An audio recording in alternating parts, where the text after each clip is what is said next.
In this video, I'm going to show you how to sharpen an Opinel pocket knife. Anyway, welcome to Wally Bois, and today we're in the orifice. I'm joined with my two dogs. I don't know where the third one's gone. Anyway, there's Pandora, and then there's Wally. He's on the floor, just over there. That he is. Anyway, what we're going to do is we're going to do this close up. I've got a microscope. Oh, so we can look at the edge and see how badly damaged it is, because it looks okay. It even actually cuts paper still. Yeah, see? It still cuts paper reasonably well. But we're going to make that a little bit more razor sharp. Now, you'll be surprised how much damage is actually on the edge of that blade. And I can actually feel it when I cut this paper. Now, I'm going to show you now using the microscope. That's what we're going to do. Promise. Yeah, which button is it? I think it's that one. Oh, that's me gone. There you go. That is the overhead camera there. And this is what we're going to use to sharpen it on, which is just an oil stone. I chose the oil stone because it's one of those things that's really cheap and a lot of people have already got them. You can use a diamond sharpener, have you? But I would say use a minimum of 1,000 grit. This is a 2,000 grit oil stone. And we're going to be using my little mix of oil here, which is basically engine oil with a bit of white spirit in it. So, you know, don't use it for lubricating anything other than sharpening, because obviously it'll dissolve it like WD-40 does, you know, water displacement 40 times. But first of all, we're going to have a look with the microscope. So we're going to put this under the microscope, like so. That's what we're going to do. And we're going to turn the microscope on, which is there. Okay, so let's have a look and see what the state of play is. Yes, I've got to focus it, yeah. So let's just focus that onto the blade. Isn't too bad. There you go. There you are. I'm going to try not to wobble it too much. Now, starting at that end there, can you see those little nicks in the blade? Lots of little hairline nicks in the blade. Now, we want to try and get rid of those when we sharpen it on that oil stone in a moment. Now, I'm going to show you a really easy method to sharpen one of these blades on the Opinel pocket knife, and this happens to be a number 8, and it's the inox version, the stainless steel version of the blade. Now, before we actually do that, I'm going to show you something else that you really must do on these not folding knives, otherwise you potentially could hurt yourself. So we're going to do that first. So you can see, look, you know, it's little nicks in it all over the place. Yeah, and I know you can say, oh, why is it all scratched up on the side? Well, I'll show you why in a minute. There's nicks there, like all these little nicks. That's not going to help the actual cutting, is it? It affects the actual sharpness of the blade. So let's have a look at the end. Bring that around there like so. And look at the tip of that. That is terrible. Now, I'm not going to say I'm going to try and get rid of all that in this video, but I want to make the blade sharper. Now, the main aim in this video is to show you how I'm actually going to do that. So, back onto the overhead camera, such as a stream cam there. Now, one thing you want to do is grab yourself something that you can poke into hair. Now, the reason for that is because this little space here, where the blade comes up like so, it gets trapped and it traps there, right? That can fill up with rubbish. Now, I did have some areas to do it with. I use a little toothpick, and you can pop that out there and get rid of that, like I just did, all right? Just in there. Well, make sure that's clear. If you keep your knife in your pocket, that will fill up. And the reason why it's dangerous is, imagine that having a big stop in there of rubbish, bits of fluff, fur, and belly button hair and stuff like that. I don't know what you keep in your pockets, but anyway. And it stops that blade fully opening. Alright? Ends up being like that. So when you try and actually, okay, let's mimic that by putting that in there. Shall I just put that in there? Alright, there you go. I'll put that in there. So that's mimicking it not opening all the way. Which means the lock won't go all the way across. Can you see that? So it won't go across properly, making that blade potentially dangerous because it could shut onto your fingers like that and hurt. Yeah, and you get blood. And you end up with a fingernail that looks like that. Gross, eh? So when we sharpen this, what we've got to do is make sure the blade is locked. So let's lock that blade properly. Alright? We don't want that folding on us as we sharpen the blade. Now you need to make sure you got your missus' knickers. There's a pair I nicked out of a drawer earlier and ripped up. I've been using it for a while now. Lovely. Anyway, yeah, so we're going to sharpen the blade. I've got oil, so we're going to place a little bit of oil on here. Try not to make too much mess, because I'm in my orifice. Yes, I'm in my orifice, that I am.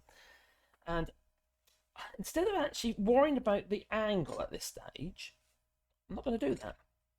There's a reason for that.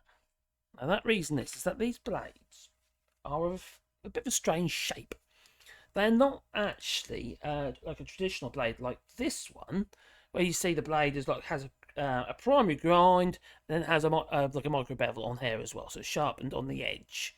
Well, obviously you have to sharpen the edge at a certain angle, right? The thing about these openers, what makes them really easy, and if you look, it all looks a bit sort of scratchy on the side. Well, I don't care about that. All I care about is actually the it being a good tool, which it is. Now, I don't care if it looks all a bit scrappy on the side. It doesn't make any difference to me. They're a 10 quid knife. All I want it to do is do its job and do it well. The thing about these blades is, the opener, the blade isn't shaped like that one. If you chop the blade in half and look down the cross section of it, it's more kind of sort of like that, more like a V. Okay, right, with a little micro bevel on the end. And the reason why that's quite good is because these surfaces are reasonably flat on the side. They're not perfectly flat, but they're reasonably flat on the side.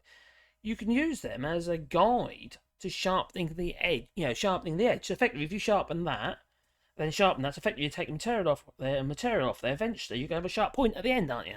So anyway, no further ado, let's get on with it, shall we? So I just hold it flat on there like so. And with little circular motions, I feel there's a bit of a rock on this. It's not perfectly flat. I effectively polish the side like so, then to the tip, then back again. And I keep doing that until I'm satisfied I've got what I want. All right, as in I've polished that off enough to the edge, and I gently lift it, and you'll feel it when you bring it across the actual oil stone or diamond stone, whatever you're using. You can actually feel the edge against the actual stone, but I'm still kind of using the side of the blade as a guide.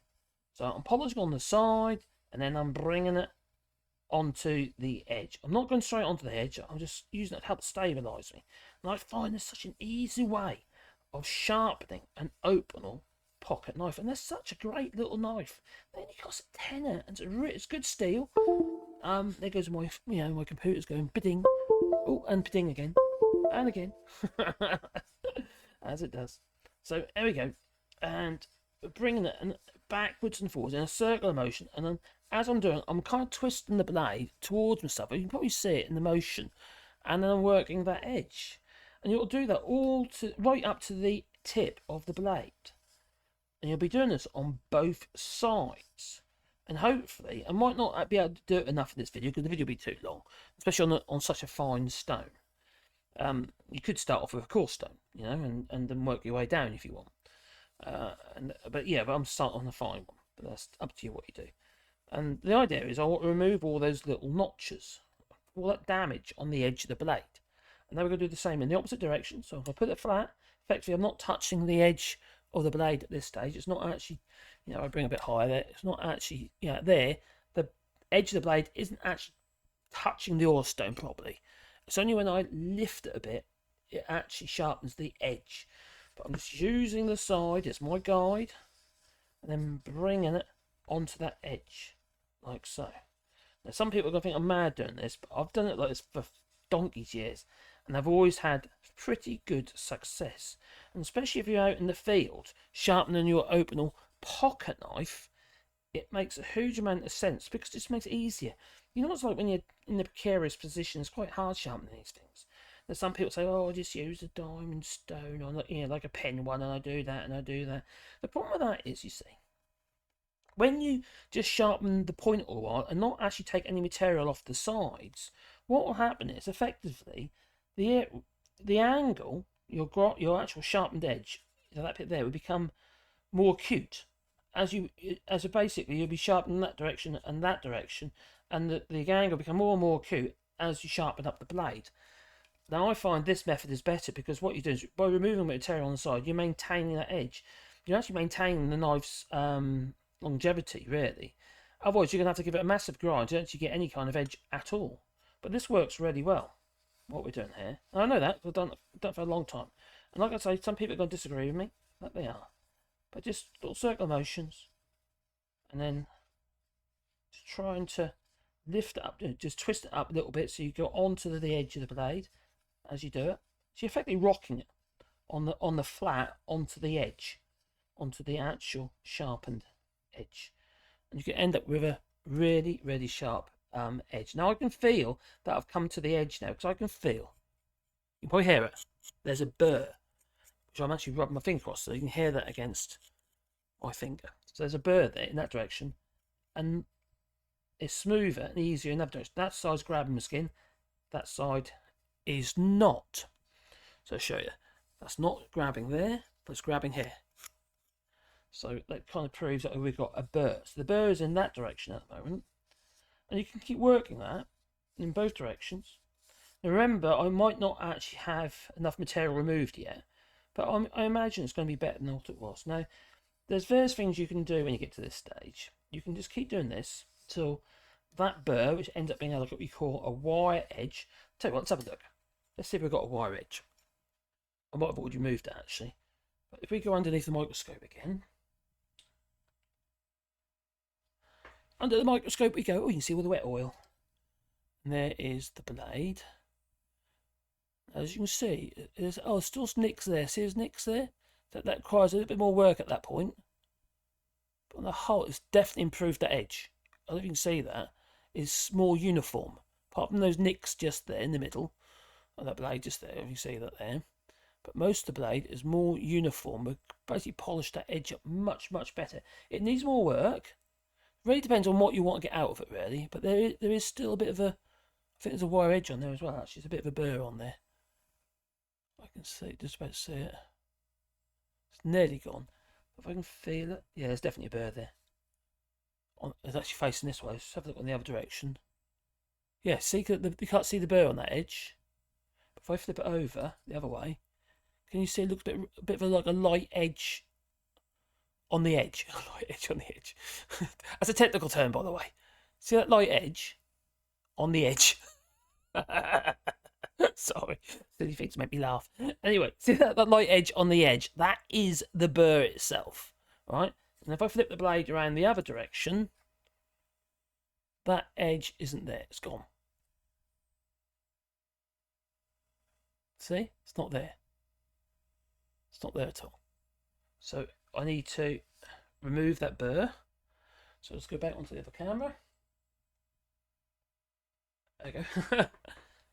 And we just need to remove that burr. And there's various ways you can do it. You could get yourself a leather strop, where you basically work backwards and forwards, but I actually just use my hand.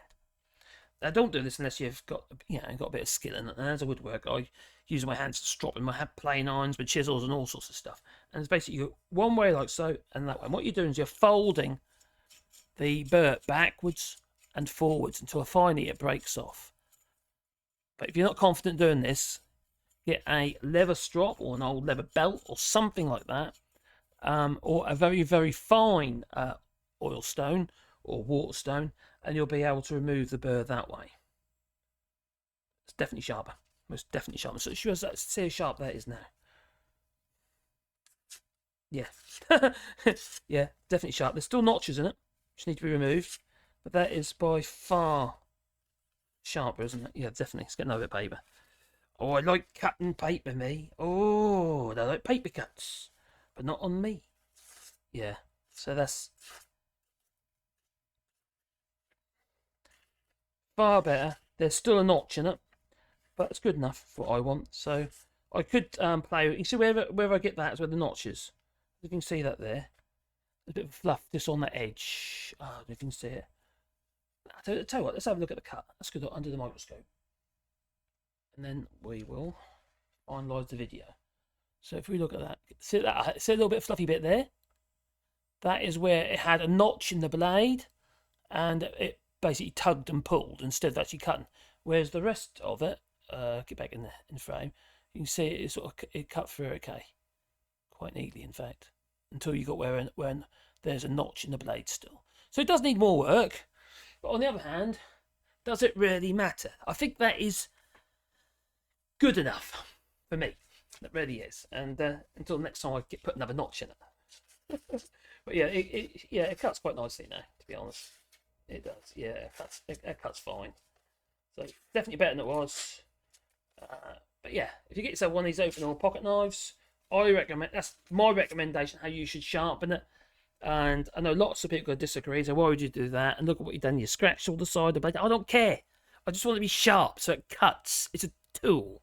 Tools are there to be used, not to be, woo, look at my tool. No, don't do it. No.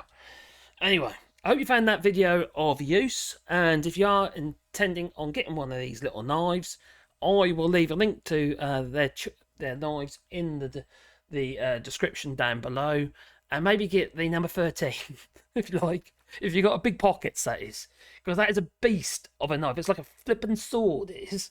I don't know what you'd use it for. I've got a flipping clue. But anyway, the number 8 or number 9 is useful for most people's uses. But also, they do a really tiny one as well, which you can actually keep on your, like a keychain. And it might say, why would you want that? But it's actually really useful, because I've got one somewhere. Can't find it, though, but it's around there somewhere. Yeah. Things that are useful, they always get lost, don't they? Why is that? Anyway, you tell me. Leave it in the comments down below. And I hope you enjoyed my little video. And please let me know. Anyway, oh yeah, by the way, please beep the old like button, because it helps the channel, you know. And I might go in the old workshop now. Yeah, so toodaloo. Oh, that's life.